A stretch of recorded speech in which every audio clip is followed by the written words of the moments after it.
সালামু আলাইকুম। আশা করি সবাই ভালো আছেন। আপনারা দেখতেছেন YouTube channel all coin collector. আমার হাতে আপনারা যে ব্যাংক নোটটি দেখতেছেন, এই ব্যাংক নোটটি হচ্ছে ইংল্যান্ডের পলিমার তৈরি 10 পাউন্ড ব্যাংক নোট। আজকের ভিডিওতে আমি এই 10 পাউন্ড ব্যাংক নোট নিয়ে কিছু তথ্য আপনাদের সাথে শেয়ার করার চেষ্টা করব।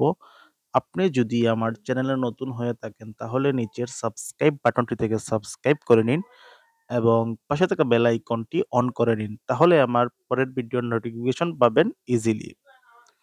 আমার এই ইউটিউব চ্যানেলে আমি আমার সংগ্রহে থাকা পুরাতন ব্যাংক নোট ও পুরাতন মুদ্রা নিয়ে ভিডিও তৈরি করি এবং চেষ্টা করি আপনাদের সাথে শেয়ার করার। পলিমার তৈরি ইংল্যান্ডের এই 10 পাউন্ড ব্যাংক নোটটি ২০১৭ সাল থেকে ২০২০ সাল পর্যন্ত তৈরি হয়েছে ইংল্যান্ডে। এই ব্যাংক নোটটির আকার হচ্ছে ১৩২ গুণ ৬৯ মিলিমিটার এবং আকৃতি হচ্ছে আয়তক্ষেত্রাকার। ইংল্যান্ডের এই 10 পাউন্ড ব্যাংক নোটটির একপাশের নকশায় রয়েছে ডান দিকে রানী ২য় এলিজাবেথের প্রতিকৃতি রয়েছে। এই ব্যাংক নোটটির বিপরীত পাশের নকশায় রয়েছে কেন্দ্রে জেন অস্টেনের অবক্ষ মূর্তি, ডান কেন্দ্রে পরিষ্কার জানালার উপর টাওয়ারের ছবি রয়েছে। আপনারা যারা পুরাতন ব্যাংক নোট ও পুরাতন মুদ্রা সংগ্রহ করে থাকেন, আপনারা রানী ২য় এলিজাবেথের সময়কালের এই পলিমার তৈরি 10 পাউন্ড ব্যাংক নোটটি আপনাদের সংগ্রহে রাখতে পারেন।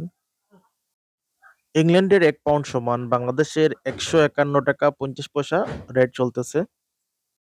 আমার আগামী ভিডিওতে আমি পাকিস্তানের ১৯৫৮ সালের ১০০ রুপি ব্যাংক নোট নিয়ে ভিডিও তৈরি করব। আপনাদের দেখার আমন্ত্রণ রইলো আমার আগামী ভিডিও। পাকিস্তানের ১ম ১৯৫৮ সালের ১০০ রুপি ব্যাংক নোট সম্পর্কে অনেক তথ্য জানতে পারবেন।